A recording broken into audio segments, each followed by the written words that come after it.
오늘 좋은 밤.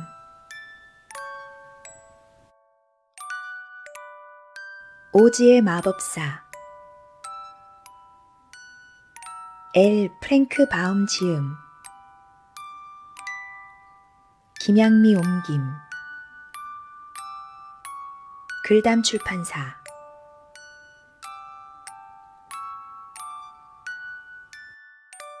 챕터 15. 무시무시한 오즈의 정체. 도로시와 친구들은 에메랄드시로 들어가는 거대한 성문으로 다가가 벨을 눌렀습니다. 종소리가 몇 번 들린 후 전에 만났던 문지기가 문을 열었습니다. 세상에, 다시 돌아온 겁니까? 문지기가 놀라 물었습니다. 보시다시피 허수아비가 대꾸했습니다. 서쪽 나라 마녀를 만나러 간 줄 알았는데요. 만났어요. 그런데 다시 보내줬다고요? 문지기가 어리둥절해하며 물었습니다. 마녀도 어쩔 수 없었어요. 녹아버렸으니까요. 허수아비가 설명했습니다. 녹았다고요? 이렇게 기쁜 소식이 있나? 그런데 누가 그랬나요? 도로시가요. 사자가 진지하게 대꾸했습니다. 맙소사. 문지기가 소리치더니 도로시에게 허리 숙여 절을 했습니다. 그러고는 작은 방으로 데려가 전처럼 커다란 상자에서 안경을 꺼내 씌워준 뒤 열쇠로 잠갔습니다. 도로시와 친구들은 문을 지나 에메랄드시로 들어섰습니다. 도로시가 서쪽 나라 나쁜 마녀를 녹여 없앴다는 문지기의 소리를 듣고 사람들이 구름같이 모여들더니 오즈의 성까지 도로시 일행을 뒤따랐습니다. 초록색 구레나룻을 기른 병사가 여전히 문을 지키고 있었지만 군말 없이 도로시와 친구들을 들여보내 주었습니다. 다시 만난 아름다운 초록 소녀도 오즈가 만날 준비가 될 때까지 도로시와 친구들이 편히 쉴 수 있도록 예전에 묵었던 방으로 안내해 주었습니다. 병사는 도로시와 친구들이 나쁜 마녀를 죽이고 다시 돌아왔다는 소식을 오즈에게 곧장 전했습니다. 하지만 오즈는 아무 대답도 하지 않았습니다. 위대한 마법사가 자신들을 당장 부를 것이라고 추측하던 도로시 일행의 생각은 빗나갔습니다. 다음 날도 그 다음 날도 또 그 다음 날도 아무 소식이 없었습니다. 도로시와 친구들은 지루한 기다림에 지친 나머지 노예처럼 고생만 하게 만들고 이렇게 푸대접하는 오즈에게 단단히 화가 났습니다. 마침내 허수아비가 초록 소녀에게 오즈에게 전할 말을 부탁했습니다. 당장 우리를 만나주지 않으면 날개 달린 원숭이들을 시켜 오즈가 약속을 지킬 것인지 말 것인지 알아내겠다고 전해주세요. 오즈가 이 말을 듣고 겁이 났는지 다음 날 아침 9시 4분에 접견실로 오라는 전가를 보냈습니다. 서쪽 나라에서 날개 달린 원숭이들을 만난 적이 있는 오즈는 다시는 원숭이들을 만나고 싶지 않았습니다.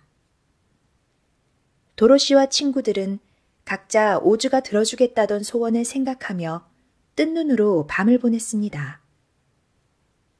도로시는 딱 한 번 잠이 들었다가 엠 아줌마가 캔자스로 돌아온 도로시를 환하게 반기는 꿈을 꾸었습니다.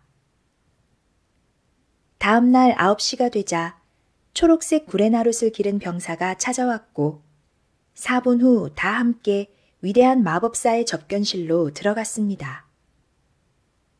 다들 각자 전에 만났던 오즈의 모습을 보게 되리라 예상했습니다. 하지만 놀랍게도 방에는 아무도 없었습니다. 도로시와 친구들은 문 가까이에 서로 바짝 붙어 섰습니다. 텅 빈 방의 고요함이 오즈의 어떤 모습보다도 소름 끼쳤습니다. 곧 둥근 천장 위 어디선가 엄숙한 목소리가 흘러나왔습니다. 나는 위대하고 무시무시한 오즈다. 무슨 일로 날 찾아왔느냐? 도로시와 친구들이 방 구석구석을 둘러보았지만 아무도 보이지 않았습니다. 도로시가 물었습니다. 어디 계세요? 목소리가 대답했습니다. 나는 어디에나 있다. 하지만 보통 사람의 눈에는 보이지 않는다. 이제 너희와 대화할 수 있도록 왕좌에 앉겠다. 그러자 정말로 목소리가 왕좌에서 나오는 듯 했습니다. 도로시와 친구들이 왕좌 쪽으로 다가가 나란히 섰습니다. 도로시가 말했습니다. 우리 약속을 들어달라고 왔습니다, 오즈님. 무슨 약속 말이냐? 나쁜 마녀를 없애면 캔자스로 돌려보내준다고 약속하셨잖아요. 저한테는 뇌를 준다고 약속하셨고요. 허수아비가 말했습니다. 제겐 심장을 준다고 했어요. 양철나무꾼도 말했습니다. 그리고 저한테는 용기를 주신다고 했죠. 겁쟁이 사자도 덧붙였습니다. 나쁜 마녀가 정말로 죽었느냐? 목소리가 물었습니다. 도로시는 목소리가 약간 떨고 있다는 느낌을 받았습니다. 네, 제가 물 한 양동이를 부어 녹여버렸어요. 이렇게 갑작스러울 수가. 생각할 시간이 필요하니 내일 찾아오너라. 이미 많이 생각하셨잖아요. 양철나무꾼이 화가 나서 쏘아붙였습니다. 이젠 하루도 못 기다려요. 허수아비가 거들었습니다. 약속을 지키셔야죠. 도로시도 소리쳤습니다. 사자는 마법사를 겁주려는 생각으로 크고 우렁차게 울부짖었습니다. 그 소리가 어찌나 사납고 무서웠던지 놀란 토토가 펄쩍 뛰어오르다 구석에 서 있던 가리개를 넘어뜨렸습니다. 쿵 하며 가리개가 넘어가는 소리에 다들 그쪽으로 고개를 돌렸습니다. 순간 도로시와 친구들은 소스라치게 놀랐습니다. 대머리에 주름투성이 얼굴을 한 작은 노인이 가리개 뒤에 서 있었던 것입니다. 노인도 도로시와 친구들만큼이나 깜짝 놀란 표정이었습니다. 양철나무꾼이 도끼를 치켜들고 달려가 소리쳤습니다. 당신은 누구야? 그러자 노인이 떨리는 소리로 말했습니다. 나는 위대하고 무시무시한 오즈다. 그러니 내려치지 마. 부탁이야. 원하는 건 뭐든 다 할게. 도로시와 친구들은 놀라고 실망한 얼굴로 노인을 쳐다보았습니다. 난 오즈가 거대한 머리인 줄 알았는데. 도로시가 말했습니다. 난 아름다운 여인인 줄 알았어요. 허수아비가 말했습니다. 난 무시무시한 맹수라고 생각했어요. 양철나무꾼도 거들었습니다. 난 불덩이인 줄 알았다고요. 사자가 소리쳤습니다. 그러자 노인이 순순히 말했습니다. 아니, 모두 틀렸어. 내가 속임수를 쓴 거야. 속임수라고요? 그럼 당신은 위대한 마법사가 아닌가요? 도로시가 외쳤습니다.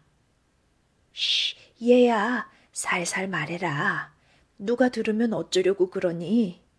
그러면 난 끝장이야. 다들 날 위대한 마법사라고 믿고 있거든. 그럼 아니란 말이에요? 아니란다, 얘야. 난 그냥 평범한 사람일 뿐이야. 그 이상이죠. 사기꾼이잖아요. 허수아비가 슬픈 목소리로 말했습니다. 그래, 맞다. 난 사기꾼이야. 무슨 위안이라도 되는 듯 손바닥을 비비며 노인이 말했습니다. 그럼 큰일이잖아요. 내 심장은 어떻게 되는 거예요? 양철나무꾼이 말했습니다. 내 용기는요? 사자가 물었습니다. 내 뇌는 어쩌고요? 허수아비가 소매로 눈물을 훔치며 울부짖었습니다. 오즈가 말했습니다. 얘들아, 그런 사소한 일은 꺼내지도 마라. 내 입장을 한번 생각해봐. 이 사실이 탄로나면 난 엄청난 공경에 빠지고 만다고. 사기꾼이라는 걸 아무도 몰라요? 도로시가 물었습니다. 너희 넷하고 나 말고는 아무도 몰라. 오랫동안 속여왔으니 절대로 들키지 않을 거라 생각했지.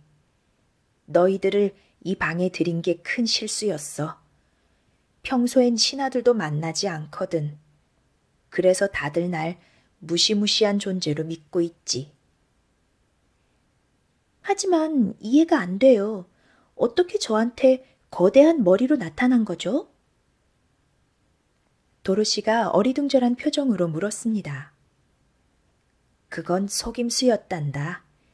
설명해 줄 테니 이쪽으로 오렴. 오즈가 접견실 뒤쪽 작은 방으로 도로시와 친구들을 안내하자 모두 따라갔습니다. 오즈가 한쪽 구석을 가리켰습니다. 그곳에는 여러 겹 발라 두껍게 만든 종이 위에 눈, 코, 입을 꼼꼼하게 그려넣은 커다란 머리가 놓여 있었습니다.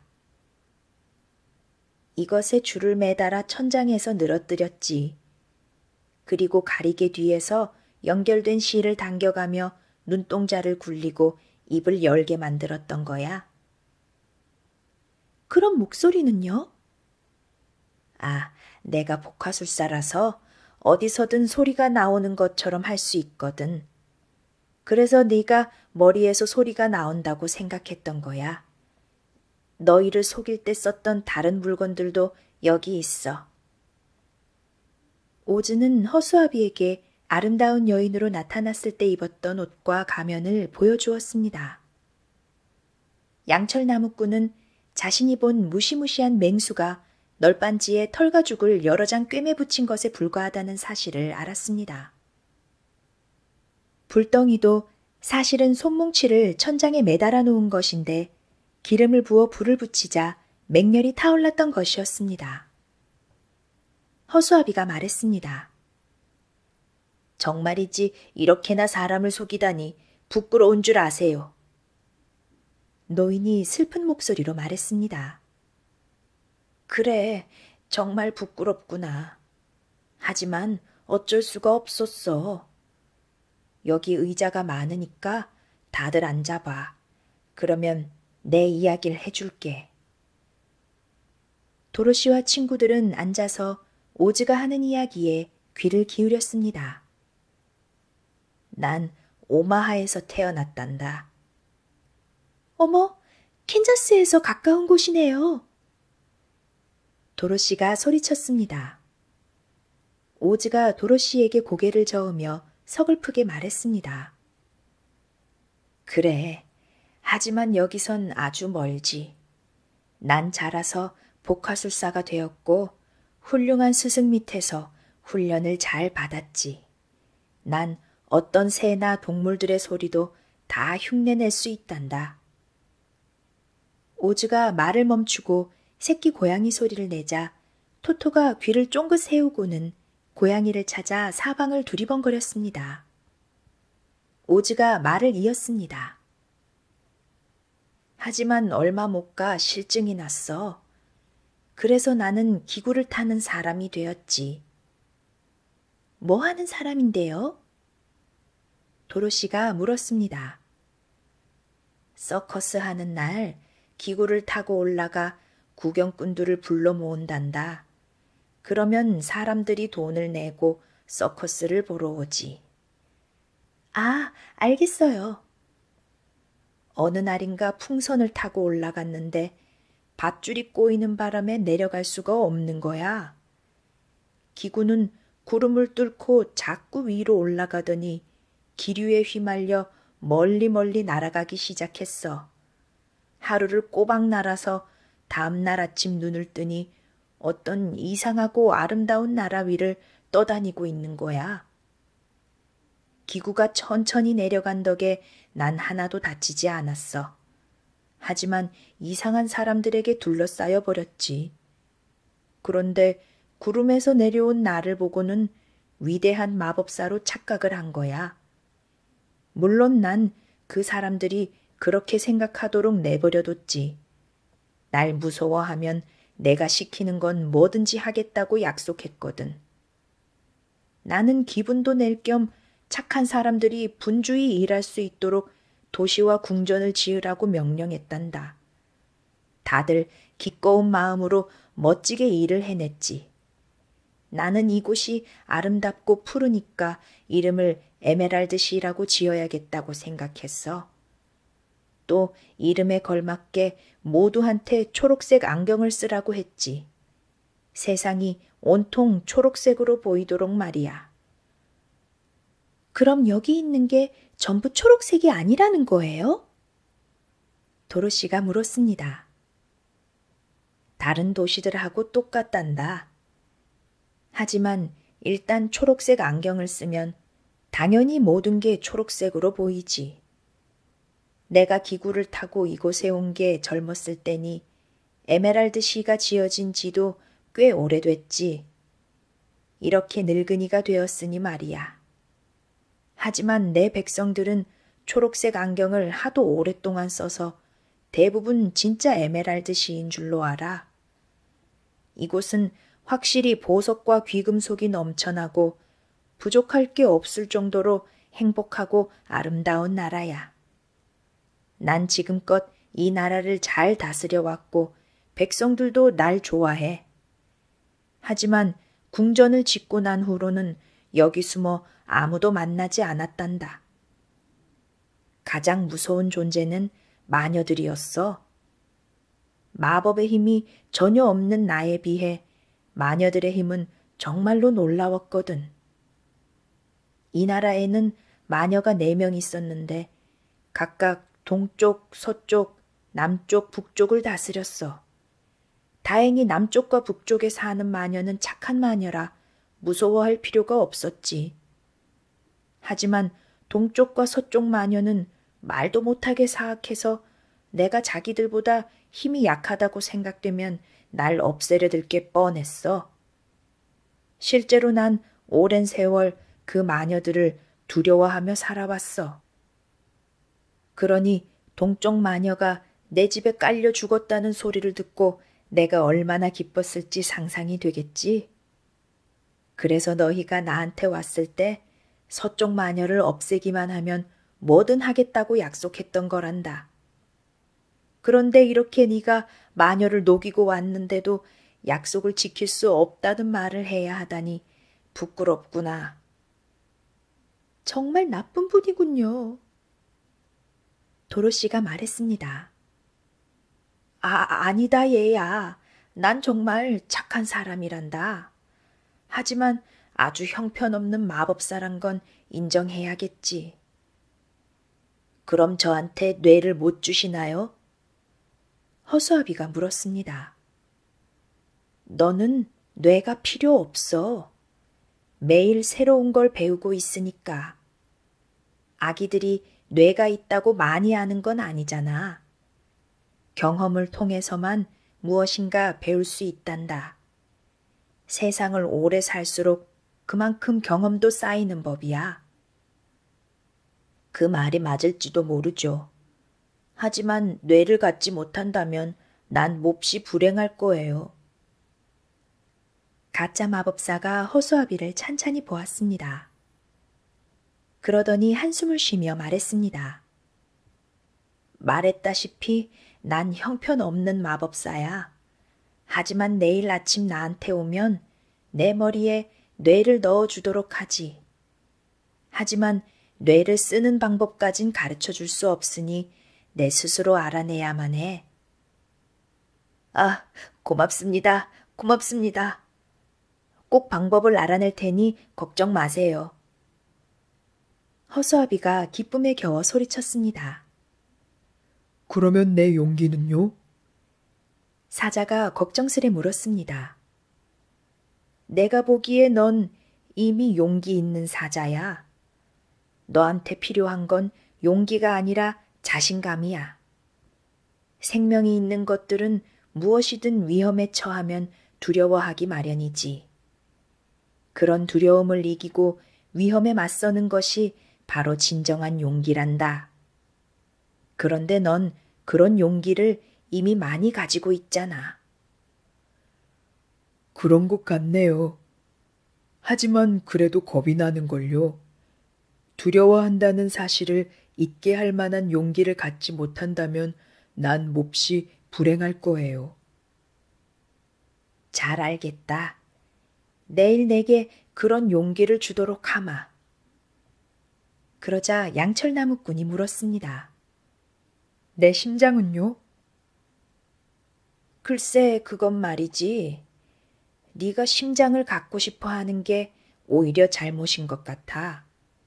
심장은 사람들을 대부분 불행하게 만들거든. 그 사실을 알면 심장이 없는 걸 행운으로 여길 텐데. 그건 생각의 문제예요. 심장만 주신다면 난 그런 불행도 묵묵히 참아낼 수 있어요. 알았다. 내일 날 찾아오면 심장을 주마. 오랫동안 마법사 노릇을 해왔으니 조금 더 한다고 나쁠 건 없겠지. 그러자 도로시가 물었습니다. 그러면 전 어떻게 캔자스로 돌아가죠? 그건 좀 더 생각해 봐야겠구나. 2, 3일 시간을 주면 널 사막으로 돌려보낼 방법을 찾아보마. 그동안 너희는 모두 내 손님으로 대접받을 것이다. 백성들이 시중을 들며 아주 작은 부탁도 다 들어줄 거야. 그리 대단한 배려는 아닐지라도 그 대가로 내가 너희에게 바라는 건 단 하나. 내 비밀을 지켜주고 내가 사기꾼이라는 사실을 아무에게도 말하지 않는 것이야. 그러자 도로시와 친구들은 모두 비밀을 지키겠다고 약속하고는 들뜬 기분으로 각자의 방으로 돌아갔습니다. 도로시마저도 위대하고 무시무시한 사기꾼이 자신을 캔자스로 돌려보낼 방법을 찾기를 바랐습니다. 만약 그렇게만 해준다면 오지의 모든 허물을 기꺼이 용서할 작정이었습니다. 챕터 16 위대한 사기꾼의 마술. 다음 날 아침 허수아비가 친구들에게 말했습니다. 축하해줘요. 드디어 오즈한테 뇌를 얻으러 가요. 돌아올 땐 다른 사람들처럼 똑같이 돼 있을 거라고요.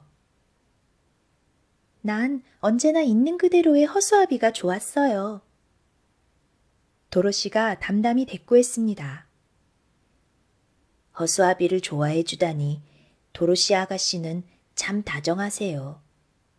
하지만 뇌를 얻고 나서 내가 쏟아내는 멋진 생각들을 들으면 날 더 대단하게 여기게 될걸요. 허수아비는 명랑한 목소리로 모두에게 인사를 하고 접견실로 가서 문을 두드렸습니다. 들어오너라. 오지의 대답이 들렸습니다. 허수아비가 안으로 들어서니 노인이 생각에 잠긴 채 창가에 앉아 있었습니다.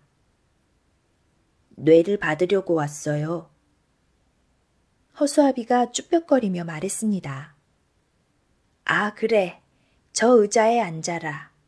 미안하지만 먼저 머리를 빼야겠구나. 뇌를 제자리에 넣으려면 그래야 하거든. 괜찮아요. 더 좋은 머리를 만들어 돌려주시기만 한다면 얼마든지요. 그래서 마법사는 허수아비의 머리를 빼내 안에 든 짚을 모두 꺼냈습니다. 그런 다음 뒷방으로 들어가 왕겨가 든 통을 꺼내더니 핀과 바늘을 잔뜩 넣고 섞었습니다. 꼼꼼하게 잘 흔든 다음 마법사는 허수아비의 머리 위쪽에다 그것을 채워 넣고 나머지 부분에는 짚을 넣어 적당히 모양을 잡았습니다. 오즈가 허수아비의 머리를 몸통에 다시 붙이며 말했습니다. 내가 새로운 뇌를 많이 넣어 놨으니까 앞으로 넌 훌륭한 사람이 될 것이다. 허수아비는 가장 큰 소망이 이루어졌다는 사실에 기쁨과 뿌듯함을 느끼며 오즈에게 진심으로 고맙다는 인사를 하고는 친구들에게 돌아갔습니다. 도로시가 호기심 어린 눈으로 허수아비를 쳐다보았습니다. 뇌가 들어있는 머리 위쪽이 불룩 튀어나와 있었습니다. 기분이 어때요? 도로시가 물었습니다. 진짜 똑똑해진 것 같아요. 좀 더 익숙해지면 뭐든 다 알게 되겠죠? 허수아비가 진지하게 대꾸했습니다. 머리에 바늘이며 핀이 왜 그렇게 튀어나와 있는 거예요? 양철나무꾼이 물었습니다. 그만큼 예리하다는 뜻이에요. 사자가 대답했습니다. 이제 내가 오즈에게 가서 심장을 얻을 차례군요. 말을 마친 나무꾼이 접견실로 가서 문을 두드렸습니다. 들어오너라. 오즈의 대답이 떨어지자 나무꾼은 안으로 들어갔습니다. 심장을 얻으려고 왔습니다. 좋아. 하지만 심장을 제자리에 넣으려면 먼저 가슴에 구멍을 내야 해. 아프지 않아야 할 텐데. 아, 괜찮아요. 전 아무것도 느끼지 못하거든요. 그러자 오즈가 양철공들이 쓰는 큰 가위를 들고 오더니 양철나무꾼의 왼쪽 가슴에 작은 구멍을 냈습니다. 그런 다음 서랍장에서 비단에 톱밥을 넣어 만든 예쁜 심장을 하나 꺼냈습니다. 예쁘지 않아? 오즈가 물었습니다. 정말 예뻐요. 나무꾼이 기쁨에 들떠 소리쳤습니다. 그런데 친절한 심장인가요? 아, 그럼. 오즈가 나무꾼의 가슴에 심장을 넣은 뒤 오려냈던 네모난 양철 조각을 제자리에 대고 깔끔하게 땜질을 했습니다. 자, 이제 너는 누구라도 부러워할 만한 심장을 갖게 되었다. 가슴에 흉터를 남겨서 안 됐다만 그건 어쩔 수 없었단다. 나무꾼이 행복해하며 말했습니다. 흉터는 마음 쓰지 마세요. 정말 감사합니다. 이 은혜 평생 잊지 않을게요. 그런 말 마. 양철나무꾼은 행운을 빌어준 친구들 곁으로 돌아왔습니다. 이번엔 사자가 접견실로 가서 문을 두드렸습니다. 들어오너라. 오즈가 말했습니다. 용기를 받으러 왔습니다. 사자가 방으로 들어서며 말했습니다. 그래, 너에게 용기를 주마. 오즈가 찬장으로 가더니 높은 선반에 놓인 네모난 초록색 병을 꺼냈습니다. 그리고 그 병 안에 든 것을 아름다운 무늬가 새겨진 초록빛이 도는 황금 접시에 부었습니다. 그러고는 겁쟁이 사자 앞에 접시를 갖다 놓았습니다. 마음에 들지 않는다는 듯 코를 킁킁거리는 사자를 보며 오즈가 말했습니다. 마셔라. 이게 뭔데요? 사자가 물었습니다. 그게 내 몸속에 들어가면 용기로 변할 거야. 용기는 언제나 마음속에 있다는 거 너도 잘 알겠지? 따라서 마시기 전까지는 이걸 용기라고 부를 수 없단다. 그러니까 어서 빨리 마시도록 해라. 그러자 사자가 더 이상 망설이지 않고 접시를 싹 비웠습니다. 기분이 어떠냐? 용기가 펄펄 나는 것 같아요. 사자는 기뻐하며 친구들에게 돌아가 기쁜 소식을 전했습니다. 혼자 남은 오즈는 허수아비와 양철나무꾼과 사자의 소원을 꼭 맞게 들어줬다는 생각에 빙글에 미소를 지었습니다. 다들 할 수 없다고 생각하는 일을 이렇게 하게 만드니 어떻게 내가 사기꾼이 안 되겠어? 허수아비와 사자와 나무꾼을 행복하게 해주는 건 쉬웠어. 내가 무슨 일이든 해낼 수 있다고 모두 믿었으니까. 하지만 도로시를 캔자스로 보내는 건 믿음만으로는 안 되는 일인데 말이야. 어떻게 하면 좋을지 도무지 감이 안 잡히는구먼.